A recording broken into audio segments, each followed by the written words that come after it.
And today, we're going to talk about one more emotion as we wrap this series up.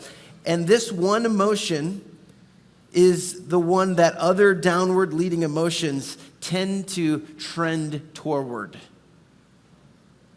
The emotion we're going to talk about today is anger. Like, would a series about emotions be complete if we didn't address anger? Anger is often called a secondary emotion.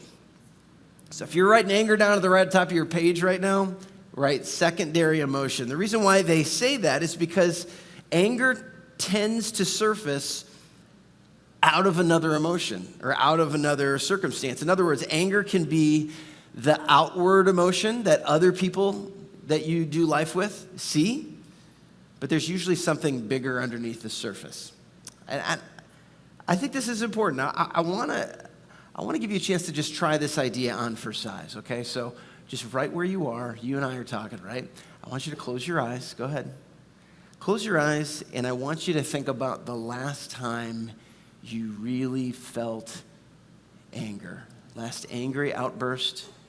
Some of you don't have to think very far back. I'm sorry for the rough morning that you've had. Think back to your last angry outburst, and let me ask you a question about what was happening in that moment. What drove the anger?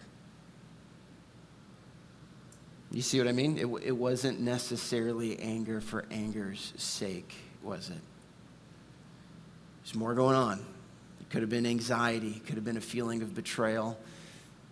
It could have been a feeling of disappointment with yourself or somebody else. It could be a feeling of abandonment or irritation. And instinctively, in the moment that you're in right now, you started putting up your defenses. You started putting up your dukes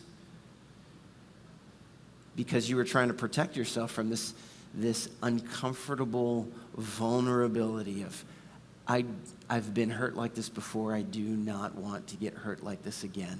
It's not going to happen. You know what I'm saying? Go ahead, open your eyes now. Somebody's already done. You already got everything you need for the morning. If you've been around a Bible, then what you may already know is that King David was the one that is responsible for writing many of the Psalms. I encourage you to turn there. That's not where we're going to camp this morning.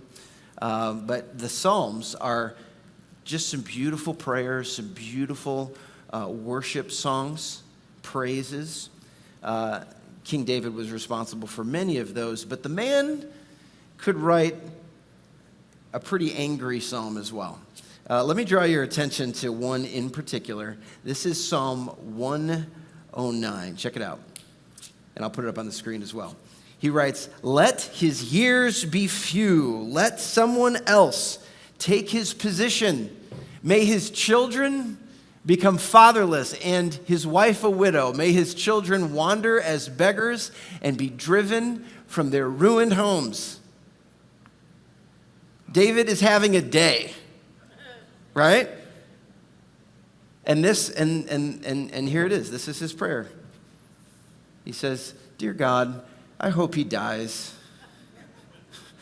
I hope his kids have no kids. I pray that he goes broke with zero friends and all of society cancels his wife and his children. In your loving name I pray. Amen." Like, nobody taught me that prayer growing up. How about you? Like, apparently a lot of these songs were written to be played with the tune of a flute, but apparently some of them to like screamcore, death metal music. This would be one of them. Why? Because David is angry, and it's interesting that David as a king, David as a man of power, could have totally pursued setting this scenario up. That he's saying, "God, I hope all this happens." Who better to make it happen than the king of a nation? But notice what he chooses to do instead. He lets his emotions drive him to a place where he pours out all of his yearnings. He pours out all of his frustrations. And he talks about them to the person who's truly in control, truly in power, truly knows what to do. He does it unfiltered. He does it unedited, rather than taking all of these matters into his own hands. Now, in just a minute, I'm going to name the individual who most likely drove David to pray this way. And let me tell you, his story is in the Bible. You and I are going to look at it up close. Dude is a piece of work, I promise you. But before we go there, I thought it would help if you and I could kind of go over some foundational understandings about anger. Could we just do that together? I just want to rip these off really quickly. Here's some things that you need to know. Number one, and maybe you want to write these down. Number one, anger is an emotion. We're in an emotion series. You might be saying doy, but sure. Anger is an emotion. This is a review for some of you who are just new to us. I'm so glad that you're here today. Emotions are these things that we were born with that equip us to feel so that we have a heightened sense of what's going on around us and what's going on inside of us. And when we do that, we can take necessary action. When we do that, we can become responsible. Anger is an emotion. Two, anger can be very productive. Just like every emotion we have. I just described it. This is how we leverage emotion, is it helps bring us to an awareness of what's going on outside of us, inside of us, and what needs to be done next. And typically, in our lives, when we're thinking one of two things, this is not right, or this is not fair, those are the moments when anger starts to rise up in us. Something's not right, something's not fair. And listen, to take a passionate, hard stance against incorrectness, against injustice, that can be a very good thing. Thank you very much, anger. I'll give you a great example.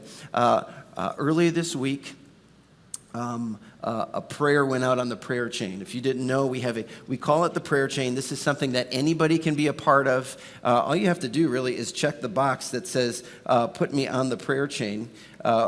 It's right there in the back. And you'll get an email when somebody in our church has sort of an emergency prayer and puts it out there. Sometimes it has a name, a lot of times it doesn't, and we just get everybody praying about a certain thing. Well, we had several of those go out this week. And so the emails went out, and one of the prayer requests was this. We have a gal in our church, and they've been going through some hard times, many layers to that. But one of the hard things right now is like the last few months truly have been choosing between groceries for the family or buying the prescription medicines that are going to help me get better. And I'm out of options. She actually approached me about that directly. Is there anything the church can do? And it's like, you know what, I'll figure out what we can do, but I know one thing we love to do is we pray. Can I put this on the prayer chain? Yes. So we wrote that on the prayer chain. And several of you, church, read that and were like, no, I don't think so. Multiple people got back to me and said, how can I help? What can I do? What can I buy? Where can I take it? Isn't that awesome? Anybody want to raise your hand and say, I'm pretty proud of my church? I'm proud of my church that we got some angry people about the right things in our church. Yeah, praise God for that. Praise God. I have no idea how the need is being met right now because people tend to do these things anonymously and whatnot, but God moves us through our emotions. Like, anger can be very productive. Number 3, anger, you got to know this, anger is volatile. It can be very productive. It's an emotion. But it's volatile. I have a clear memory as a teenager.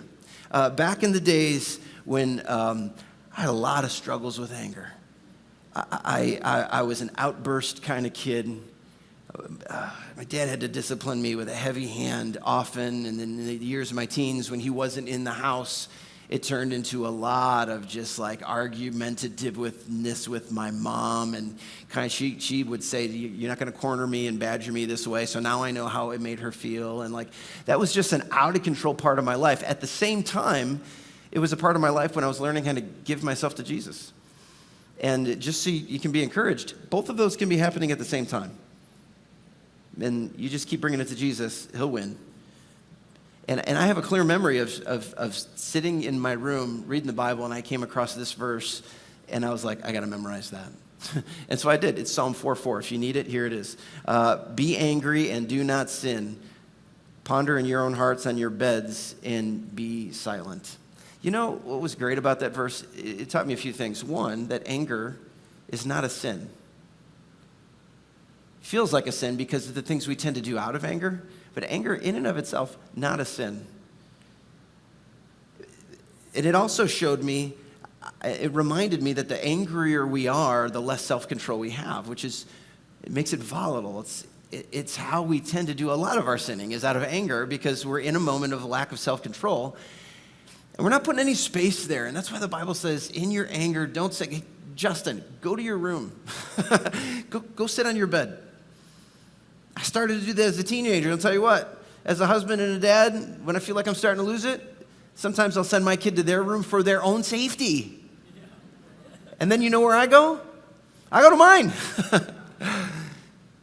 There's a different way to do this. And so knowing that there's a warning label about a potentially productive emotion, I mean, that's key, right? Here's one more thing we got to know about anger. It's costly.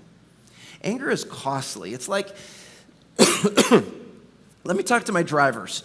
My automotive drivers who like to go fast. I'm not going to ask you to raise your hands on that one. Some of us just have a need for speed. Others of us, we don't have a need for speed, but we're just always late, and that just always, it's always the same outcome. Here's what you have to know about driving when you're constantly accelerating, you're constantly punching it, you're constantly braking. It's really hard on your car. Did you know that? Like, don't complain about not having enough money, because that is such a fuel inefficient way to drive. It is such a brakes inefficient way to drive. It is so system wearying on your vehicle. Anger is like that on your body. When you get angry, your adrenal glands flood your body with stress hormones like adrenaline, like cortisol. The brain begins shunting blood away from the gut and the intestines and sends it to the muscles because it's preparing you for conflict. This is turning into the workout you didn't ask for, right? Heart rate goes up. Your blood pressure goes up. Your respiration, it all shoots up. Body temperature goes up. Skin starts perspiring. The mind is now ramping up to play offense and defense at the same time. And the more you give way to anger, you are positioning yourself to either launch into conflict, or if you're not going to launch into conflict, you have to repress all of that. Both of those are so hard on your body. It's costly. This is why anger frequently leads to things like headaches and migraines and digestive problems and abdominal pain and ulcers and insomnia, skin problems like eczema, increased anxiety, increased depression, high blood pressure, likelihood to heart attacks, likelihood to strokes. Anger is costly. So what have we learned? What are we starting with when we talk about anger today? Nobody is saying never feel anger. I wouldn't do that. If you're a person that says, oh, you know what, good news, I'm never angry, you might be a liar, you might be a coward. Nobody is saying never feel angry. It's not godly. That's not wise. We're not cowards. We're not simpletons. But when you're going to allow yourself to continue feeling angry, you got to make sure it's productive.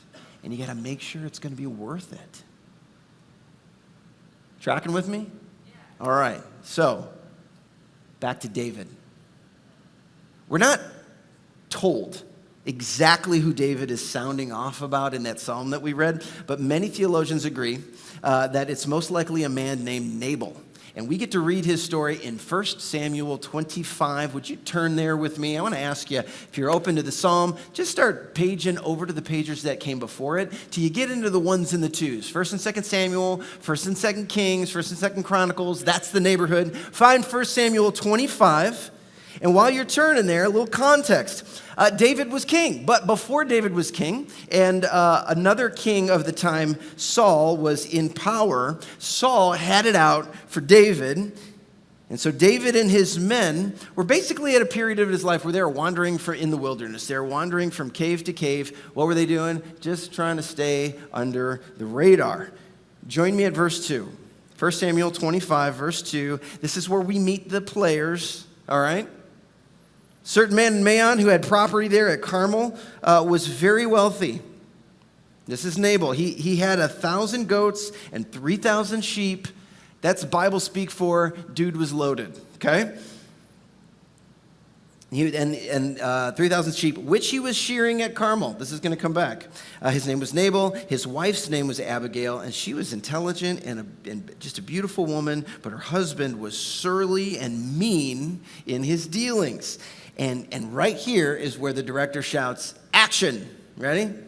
While David was in the wilderness, he heard that Nabal was shearing sheep. And so he sent 10 young men and said to them, go up to Nabal at Carmel, greet him in my name, say to him, long life to you, good health to you and your household, and good health to all that is yours. And now I hear that it is sheep shearing time when your shepherds were When your shepherds were with us, we didn't mistreat any of them. The whole time they were at Carmel, nothing of theirs was missing.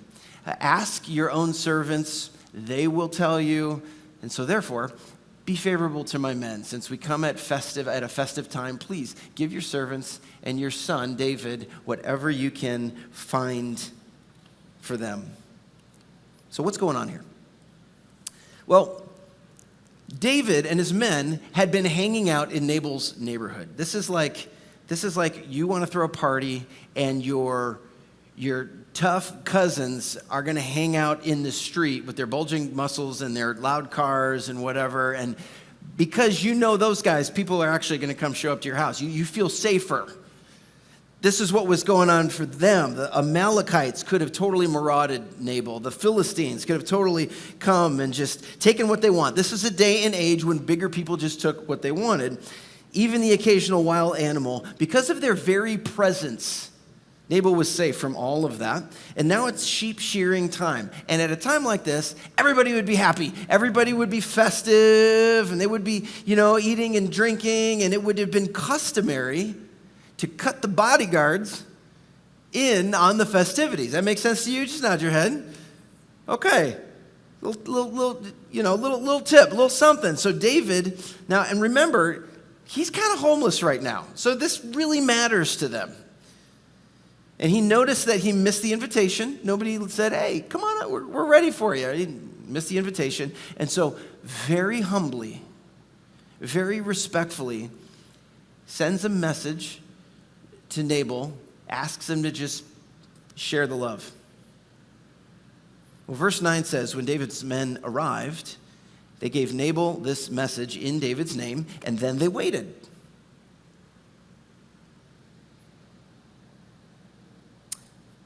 And Nabal answered David's servants, who is this David?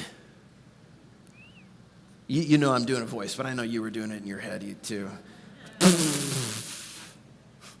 Who's this David? Who's this son of Jesse? Hey, many servants are breaking away from their masters these days. Why should I?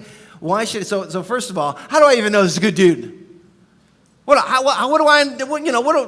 do I know what he's going to do with it if I'm nice to him? And then furthermore, he says, why should I take my bread and water and the meat that I have slaughtered for my shearers and give it to men coming from who knows where? Now, just to set the record straight, there's no way Nabal didn't know who David was. Nabal knows good and well who David is. Everybody knew what was going on with Saul. Everybody knew the kid who once killed a giant.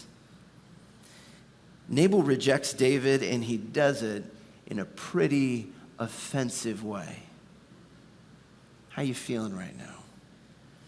Verse 12 says, the men turned around and went back. When they arrived, I love this, they reported every word. Oh, okay. Well, someone's going to hear about this. They reported every word. David said to his men, each of you strap on your sword. So they did. And David strapped on his as well. David's going to get a piece. About 400 men went up with David while 200 stayed with the supplies. David ain't taking 400 guys to show up and say, hey, got your email. That's not what's about to happen here. David's angry. You know, psychologists have identified 4 levels of anger. First is annoyance. Next is frustration. Next is hostility. And then lastly is rage. Anybody want to go ahead and say that David sailed through most of these pretty quickly? He's ready to go. And maybe, look, I haven't walked in his sandals. Maybe you're always like simmering and ready to boil over when you like do life in a cave with 600 guys. I don't know. But David is ready to run here. Situation has moved him to the level of sword-strapping rage. And it brings David to a real live crossroads where he's going to have to choose left or right. In fact, what we're going to see in this episode of David's life is that there are 3 crossroads that our anger will always bring us toward, and we will have to make a decision. Anger will always force us to face decisions like these. Crossroads number 1. You ready? Crossroads number 1, react or respond. What am I going to do? Am I going to react or am I going to respond? In this situation, what would you say David's doing? David immediately reacts. Just listens to the message, turns over his shoulder and says, oh, looks like it's lesson learning day, boys. Grab your medal. He's angry. And some of us, when we're angry, it's that obvious, right? In this room, we have table slapping, door slamming, wall punching anger, right? And then some of the others of us, we don't look like that when we're angry. We are more you're more passive in our aggression. When we're angry, we withhold affection. We lean away rather than lean in. We indirectly exclude people. We're sarcastic. We're silent. We give cold shoulders. It's all very subtle. There are a lot of different ways that you and I can react in anger, and it's good for you. It's good for me. It's good for each of us to know how we look, how we tend to be angry. And if you don't know how that is for you, somebody else does. So ask a friend or an enemy. What does this look like when I'm starting to react in anger? But I want you to remember the message of the Bible. The message of the Bible is not no anger. It's slow anger. Here's another verse. This is James 1:19. James puts it this way. This is another teenage Justin memorized this for his own good and the health of his own relationships. Be quick to listen, slow to speak, and slow to become angry. React or respond. I don't know for sure, but it would appear to me as I look in on David's life that he is presently making the mistake that I have made many a time. And maybe you can relate to this, but at the crossroads of reacting and responding, someone might challenge me in that moment and say, "You good, bro?" And I'll be like, "Oh no, I'm not reacting, I'm responding." But then later on, when my head's more clear, I'm like, okay, I was kind of reacting. Yeah, I mean, you think, oh, I see the problem and I know exactly what to do about it. But then later on, you're like, not sure I would choose to do it all that way all over again. The goal at this crossroads for you and for me between react and respond is this. You listening? Feel what you feel. Feel what you feel, but ask yourself, how would I deal with this unemotionally? Like if I took emotions out of it. You might be like, wait. You just got done talking up emotions. You said they're so valuable. Yes, but it doesn't mean you have to respond in emotion. This is like the difference between the president of a company and a little peon who comes in the room and says, "Pardon me, sir, I just want to alert you of a certain problem." And he agrees, "Oh, that is a problem." Peon, owner of the company. Owner of the company goes, "Why don't you just go deal with it and tell me, report back to me. Whatever comes to mind, you just do it." That's a bad idea. This is your job. And see, that's the thing. Our feelings are great at letting us know there's a problem, but feelings make terrible bosses. And so what you want to do is allow your emotions, listen to your emotions, let them work for you. Keep them on staff, but then you decide without emotion, here's what needs to happen next. And sometimes you need some time. Slow anger. So these are good ideas that are tougher to like actually live out. Easier said than done, right? So let's go back to David, verse 14. It says that one of the servants, all right, so servants, Nabal. Nabal basically cusses out David, tells him to get lost. Those guys go back, word for word tell David. David's like, "Strap it on, boys, now they're coming." Nabal goes back to doing whatever worthless stuff he was doing. Nabal had servants who heard all of this. Okay, so verse 14. One of the servants told Abigail, Nabal's wife, "Hey, David sent some messengers from the wilderness to give our master his greetings, and he hurled insults at them. Yet these men were very good to us, and they did not mistreat us. The whole time we were out in the fields near them, like nothing was missing. Night and day, they were a wall around us. The whole time we were herding our sheep near them." So think it over. See what you can do, because disaster is hanging over our master and his whole household. He is such a wicked man that no one can talk to him. Anybody want to grin and smile and feel good that other people are talking about you behind your back like this? That doesn't feel good, does it? I think that's a good pause, a good word for my short-fused folks in the room. The problem is that the people who care about you, the people who want the best for you, do not feel like they can talk to you. And life with you is constantly working around you, constantly being the cushion between you and the kids, being the cushion between you and the family friends. Kind of got the text later, "Hey, I'm so sorry, she didn't mean that," or whatever.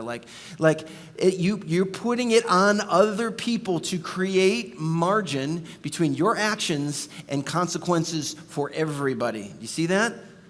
That's what's happening here with Nabal. Well, let's go to verse 18. So what's Abigail going to do?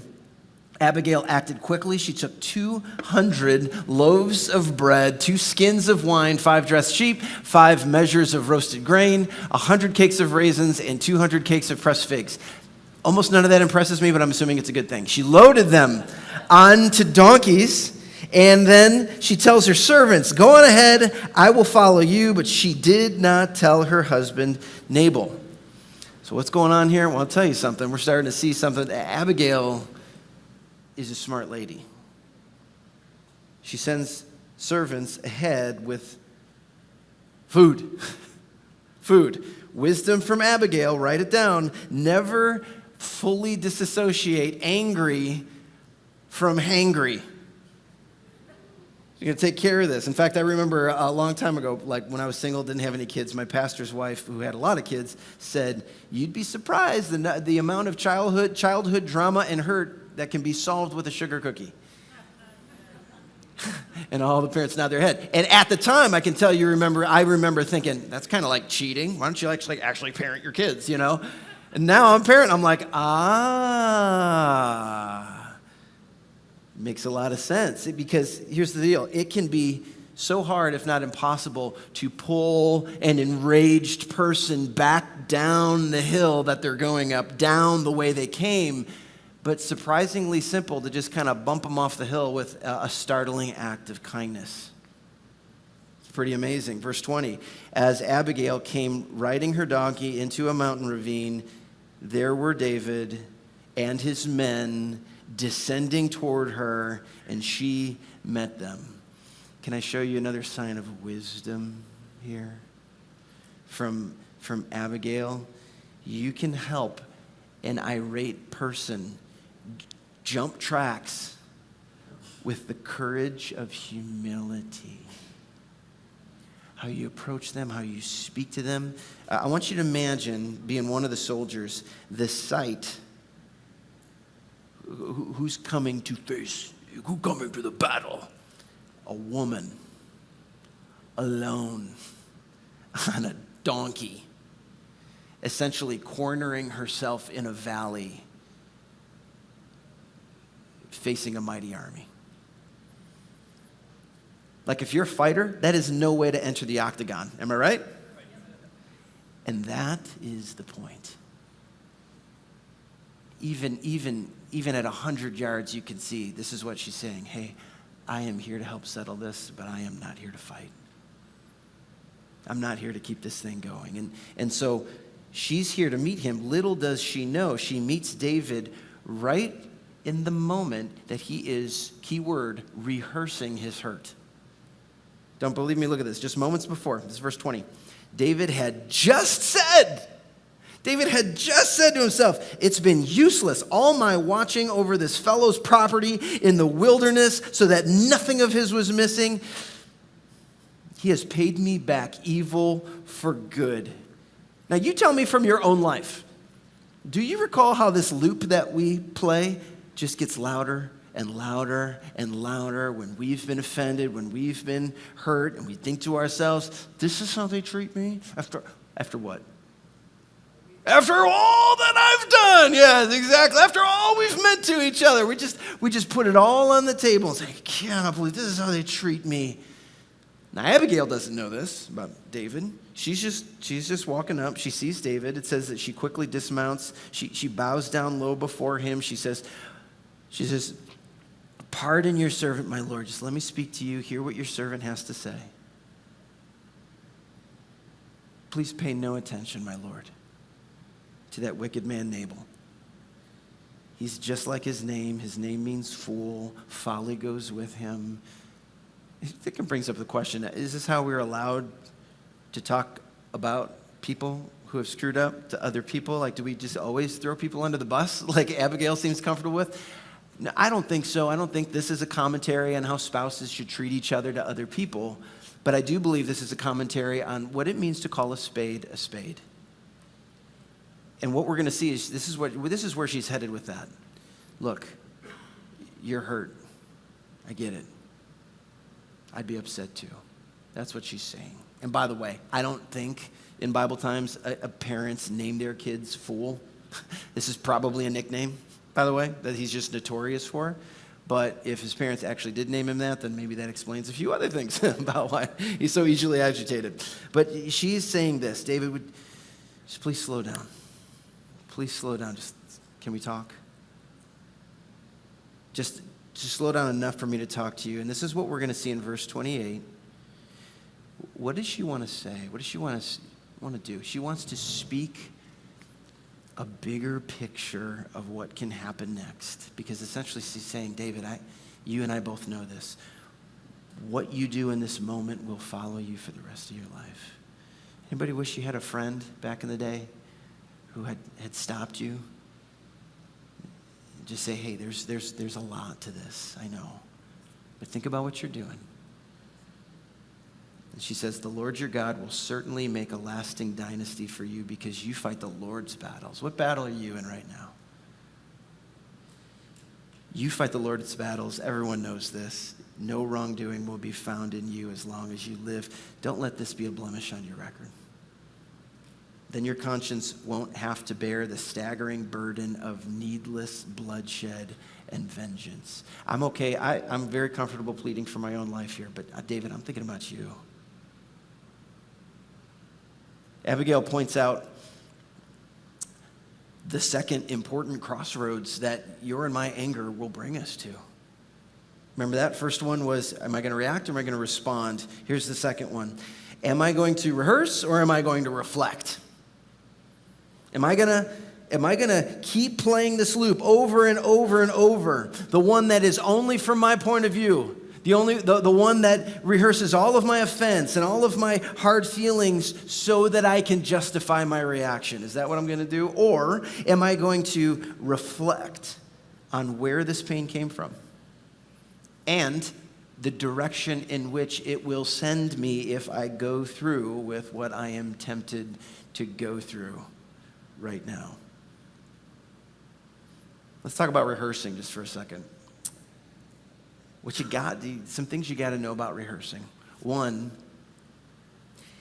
is that you might not be rehearsing what you think you are. When you rehearse somebody's tone, what somebody said, and you're rehearsing that, I just want to throw this out there. You might think you're rehearsing what they said, and what you're actually doing is rehearsing 3 bosses ago. Like, it's not your current spouse, it was the past spouse who said that. And you're hearing it now again. There's another friendship. This is years ago, that same wound that is not fully closed in your life. And this person is just the Johnny-come-lately. This is just the person who said something that there's a tremor of echo in what they said. And you're rehearsing that from way before you may have ever met this person. You might not realize what you're actually rehearsing. Second thing you need to know about rehearsing is that rehearsing always makes things louder. If you are annoyed and you rehearse, it's only going to make you more annoyed. And if you're hurt, it's going to make you more hurt. When you rehearse, when you're frustrated, you're only going to become more frustrated. Rehearsing only increases these emotions. Rehearsing amplifies, and reflecting, it alleviates. See, that's the other route we can go. So what does it mean if you decide, all right, next time I get to that crossroad, I don't, if I catch myself rehearsing and I want to go to the other way, what does it look like? What does it look like to reflect? This is what it looks like. Rather than allow yourself to ramp those feelings up by rehearsing, you get outside of those feelings. You take an aerial view. Sometimes we call that an out-of-body experience, right, of your situation. I'm going to call it an out-of-emotions. Just step outside of that and get a different perspective. It is so natural for you, the one that just got sucker punched, to have a very narrow perspective. You need more perspective. We got to get outside of that so that we can think it through, so we can slow down. This is the moment that Abigail has created for David. She's opening up a space of understanding where he's allowed to feel what he feels and start to process it, get it from a different perspective, start to talk things through. And this is maybe the best thing about this moment is that she acknowledges that this crazy response maybe is coming from somewhere else. That the anger that he feels right now is just a symptom of what is going on underneath the surface. I would draw your attention to what she says in verse 29. She says, even though someone is pursuing you to take your life.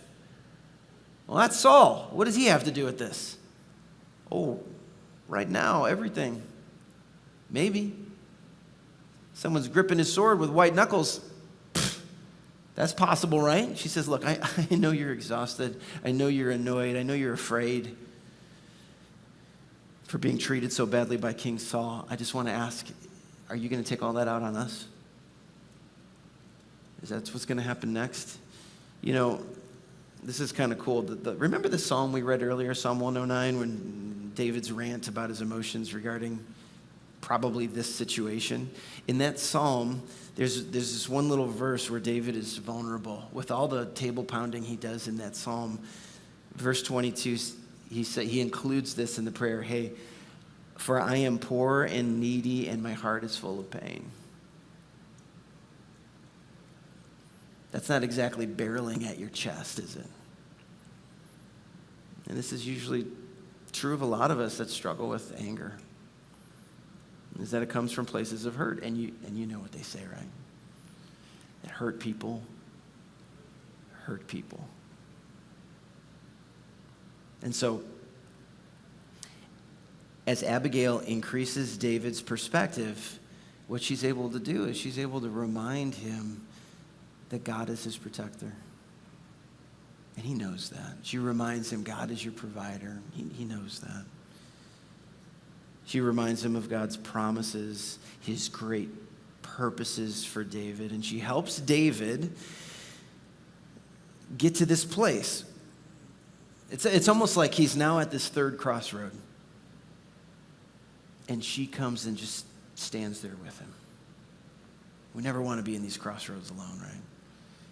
What's the third crossroads?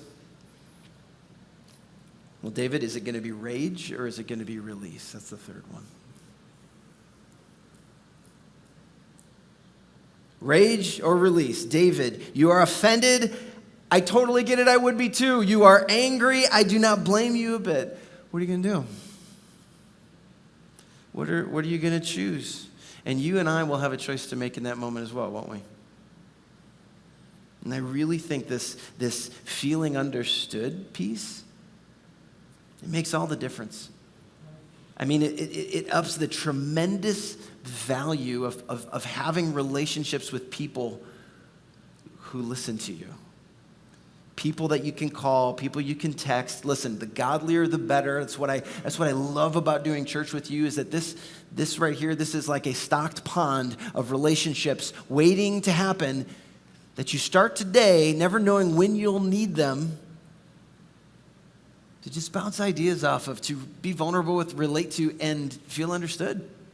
And let them tell you when you're kind of being a little full of it and being a little hard-headed, and also letting you know, hey, yeah, ouch. I bet that stung. I bet that reminded you of some hard things. And look, how much greater in those maddening moments is having a relationship with God himself. Do you know that the moment that you can, any moment, you can whisper a 911 emergency prayer and you will be heard and understood by God? Whether you have been cut off in conversation or cut off in traffic or cut off by ComEd, like, he'll hear you. He understands. Look at how Peter wrote it. Peter wrote, "The eyes of the Lord watch over those who do right, and his ears are open to their prayers." He's there 24/7. You can be heard. You can know that you are heard and understood. It will help me and you more quickly get to the place of being able to release anything that we should release, rather than just fly into a rage. Does David get here?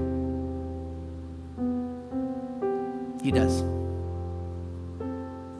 He does. He says to Abigail, "Praise be to the Lord, the God of Israel, who sent you today to meet me. May you be blessed for your good judgment